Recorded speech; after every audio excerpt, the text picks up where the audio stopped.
Welcome back from the break. Now let's cross over to sports business this morning.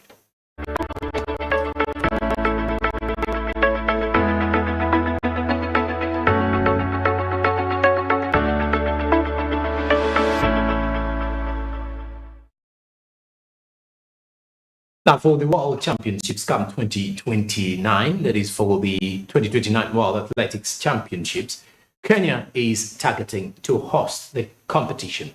Following the fact that it did not make it to host that particular championship in 2025, Kenya has said it will bid to host the 2029 World Athletics Championships after missing out on the rights for the 2025 event to Tokyo, Japan.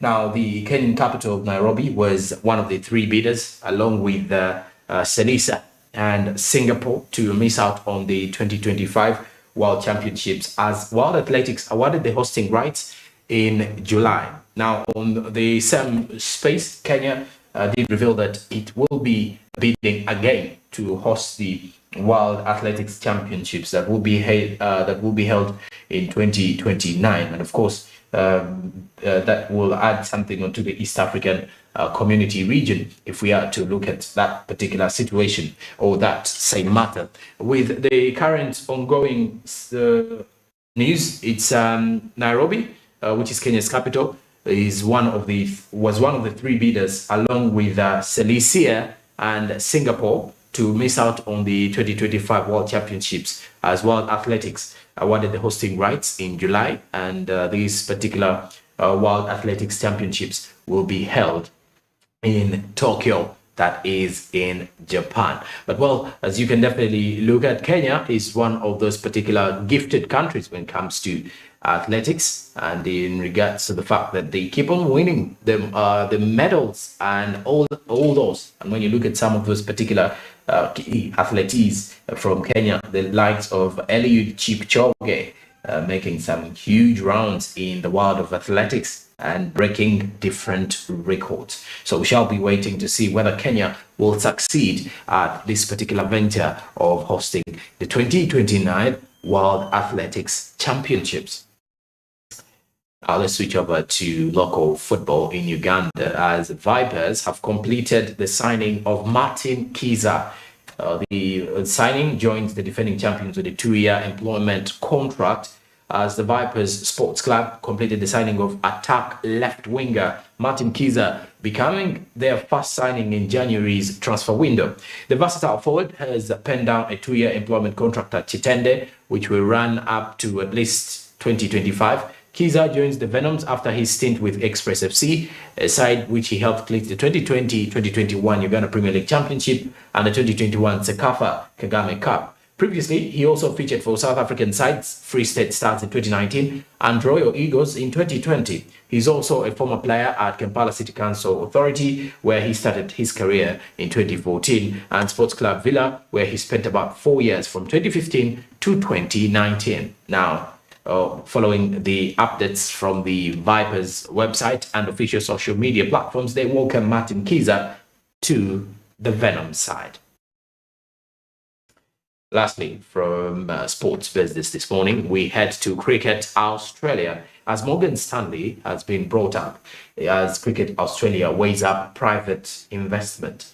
The Cricket Australia CA has engaged US financial services company Morgan Stanley to help it assess a potential privatization model that could see it sell off a stake in its commercial business. The Edge and the Sydney Morning Herald, citing industry sources, did say that Morgan Stanley has been brought in as a consultant by the Cricket Australia Working Group on Privatization, featuring representatives from the states, territories, and the Australian Cricketers Association, to ensure that this time around they weigh up on private investment within Cricket Australia. And well, that is it for sports business this morning.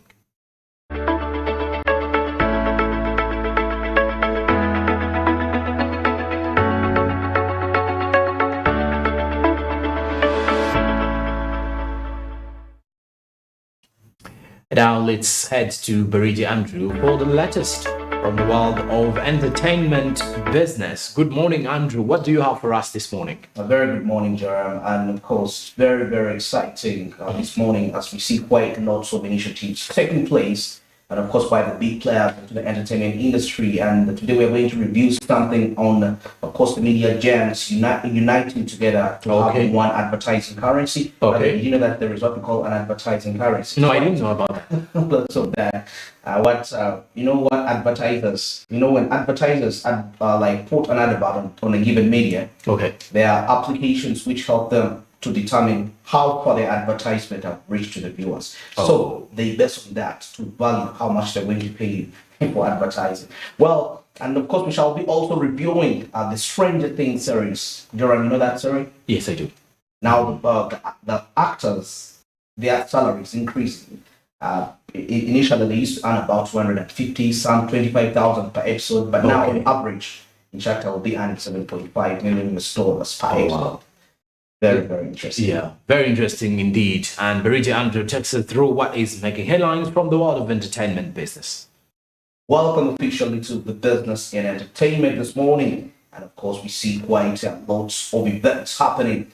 Seeing that 2023 quite strategies should be laid to ensure that we offset, of course, the difficulties that were experienced in the previous year, that's 2022. And now getting straight, we see that entertainment giants are teaming up on advertising currency initiative, as we see the plan, of course, was announced by OpenAP, which is one of the major stakeholders regarding this. Now, OpenAP is launching the joint industry committee, and of course, which has support all NBC Universal, Paramount Pictures, Warner Brothers Discovery, Fox, and Televisa, of course, Vision. And of course, there is significant movement in the evolution of premium video, that's advertising currency. Now, talking about this currency, in TV advertising, of course, the term currency refers to the agreed upon unit, that's on the value based on which media buyers and sellers transact. Of course, historically, media buyers purchased on ad spots tied to programs, and Nielsen, which is one of the major these applications that used to do that, told buyers how many viewers their ads had reached, of course, creating a record of value.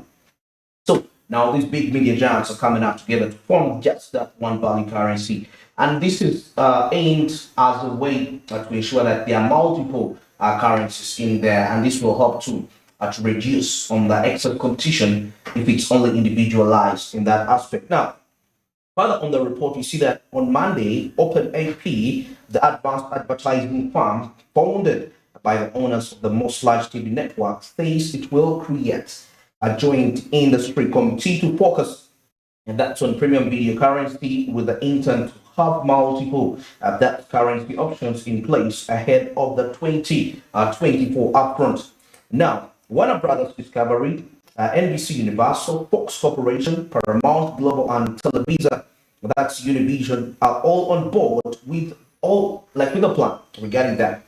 Warner Bros. Discovery, that's VP of Digital Ad Sales and Advanced Advertising, as well as NBC Universal Ad Sales President, that's Christian Batier, told, of course, the media regarding this matter, what they're coming up. And of course, he came up and made a statement and said that they are confident that they will have more members join on short order in the coming weeks and months. But he has said, and of course, he says that they have already gotten a really positive indication of that from other programmers. The catch is that any new members need to be focused on premium long-form video, and of course, talking about TikTok, and need to be willing to share their streaming data, of course, below. Now, for some of the few, like the requirements for the media, the people to be part of this, is that they should be willing to share their data, their streaming data, to the different, of course, stakeholders that are responsible,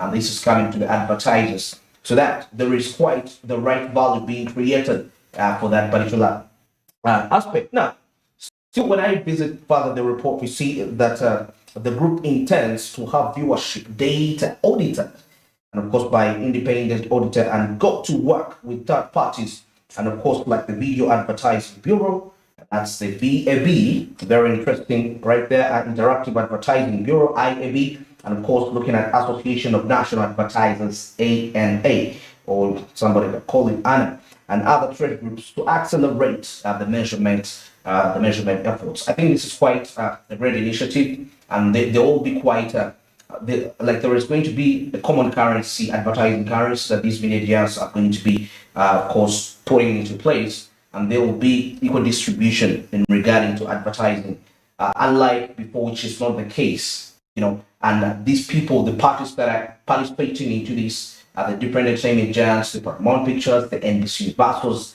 must be really willing to share the streaming data.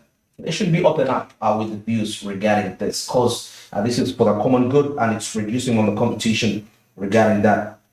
Now, the sustainability of the premium video advertising model depends that's on an ecosystem for measurement of that is transparent, independent, at the same time inclusive, and accurately reflects the way people consume the premium video content today across its connections. And of course, that's a statement made by one of the CEOs of the companies that I just mentioned right there. So the brief highlighting here is that the entertainment giants are uniting together to form one advertising currency. When there is one currency, there will be easy sharing of data regarding views, and that will be creating the advertisement value for them. So I think that is quite very good, other than individualizing that, because if we have one currency value and it's coming from all these, so that means the advertisers will be paying. It will be like more of a single check, and it's distributed to the different media partners, to the different entertainment giants, and of course each getting a share according to the number of people that these adverts are reaching out to, depending on the numbers, and that will be quite a little bit fair. So this is quite positive in such a time when we are really experiencing quite very, very tricky times in entertainment. Wow. Now, away from that, let's head straight to the Stranger Things series. A very, very interesting series that, of course, has 5 seasons, and of course, this is the final season. We see that the cast is the pay rise is coming towards the cast, or what we can call the players, the actors into the series. Initially, like I said when I was introducing the Durham, most of these actors could make about 25,250 per episode, but now they're going to be earning on average 7.5. And of course, I'm going to be breaking down the different actors into this series and how much they're going to be earning per episode in million US dollars. Okay, now we see that cast of Netflix Stranger Things is getting a big payday for the show's final season, and this is coming towards the final season. For those of you that have watched it, it's a little bit horrific, very strange. Like you hear the title Stranger Things. Okay, now Parks Matthew Belloni reported, that's what it does say, of course, on how much the show's top actors will be making for the next final season. That's on the Netflix hit. Now, the cast members' salaries are on 4 tiers, according to Belloni, with Winona Ryder and David Harbour at the top. Wow. However, we see that Millie Bobby Brown, who plays the super-powered 11, has a separate lucrative deal not included in the 4 tiers. Now, there are different classes regarding this when it comes to how they're going to be distributing this money. Of course, some have exclusive deals, and as you get to see right there. Okay, now if I start to break down how much money each actor is going to be earning from, we see that Ryder and Harbour are set to make 9.5 million US dollars each episode. And this money, each person is going to be earning 9.5. That's Ryder and Harbour for each episode.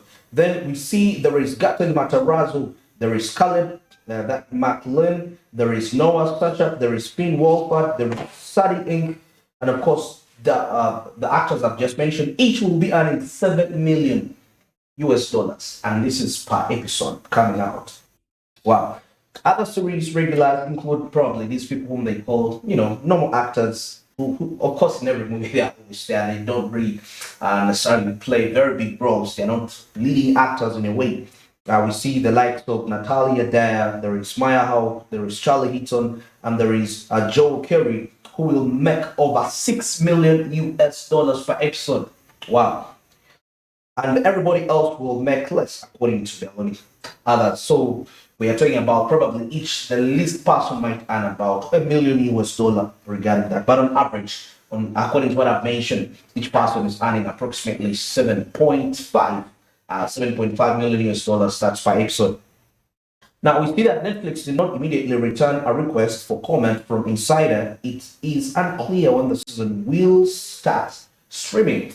Of course, the trailer is already out, but Netflix has not yet put it out there, but they have not yet released on when they're going to start streaming the series, the very popular series. Now, of course, according to a report here, we see that this series would make about 10 million just for other, like 10 million back in the days when it had just really come on stage. It wasn't really that famous. That's why it explains why majority of the actors were earning that less, 5,000, 250. Now the Stranger Things cast has come a long way. Each of the male actors in tier 2 started out in season 1. Now this is what I'm saying, making 25,000 US dollars only. And that's per episode. Wow. And according to Belloni, the highest was earning 200,000 dollars. That's per season. And of course, this explains, these people have really come a long way. By a reason, they were making over 250,000 per episode. That's according in 2018 when the series actually officially we saw the first season coming out there. So Stranger Things is one of Netflix's biggest hits. And of course, season 4 is the streamer number 2, the biggest release of all time. And of course, as compared to Squid Game with 1.35 billion hours viewed in the first 28 days of release. And of course, this is just a brief comparison between that's Squid Games and the Stranger Things. So get to realize that. And that is quite very inspiring to show you that how these actors have come out through trying to push so hard to ensure that the money really comes out. And also grateful to the promoters that really came out to push this brand to be to be what it is today. When you talk about Stranger Things today, it's a story that people really now would want to connect to. So that shows you that as a movie maker in Uganda out there, what do you learn from this? Because if you look at those figures from 250,000 to 7.5 million, it shows you that it all comes from somewhere. I mean, it takes that hard work, it takes that consistency. Don't stop, don't give up, don't change the storyline simply because you want to suit what people really want to keep on the storyline as long as it's consistent. This reminds me of a certain series which was known as Walking Dead, which was released with a very good storyline, but along the way, the series lost it and revenues almost declined. People stopped going to theaters to watch the series. So some actors actually started to go off the scene. Why? Pay issues. Because the original writers changed the storyline. They were not consistent with that. Instead of now, we find that if a certain actor was earning about, let me say, $1 million US when the series was beginning, that's The Walking Dead, towards the mid seasons, that person, their money had reduced regarding that. So there are quite lots of talkings, agreements regarding salary rise of the different actors of that series. That's The Walking Dead, but nothing. Why? Consistency. So as a Ugandan movie maker right there, you could be Uganda or East Africa at large. Remember, keep consistent on your story. Stranger Things didn't make any sense when it had just come out. And actually, some people didn't really even understand the series. Personally, when I had the titles, okay, what's the series really about? But I just took an initiative to watch it, and it got a little much more interesting. And even to all other viewers, they started to pick it up from there slowly by slowly. And of course, that's it for the business and entertainment this morning. And of course, just a little sum up from what we shared about entertainment giants coming up to unite to form one advertising currency. And of course, we came down to concluding with Stranger Things as we see the aspect of the cast experiencing a pay rise. It's exactly 52 minutes. That's past the hour of 8 a.m. Back to you, Joran.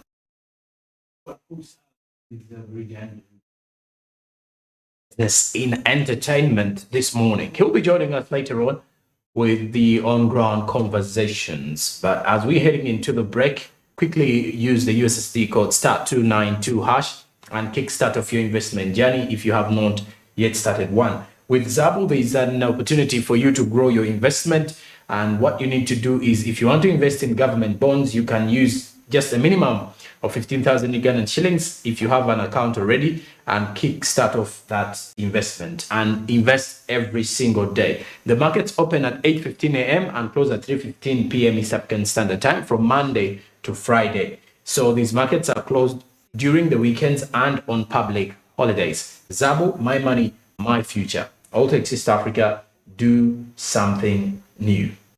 Okay, now let's cross over to details regarding our commercial break. When I do return, we shall be having the SMB Insight, and I'll be giving you more of the updates. Sperija Andrew will be joining us at 9:30 a.m. to give us more updates from the SMB on ground. It's a cold morning. Good morning.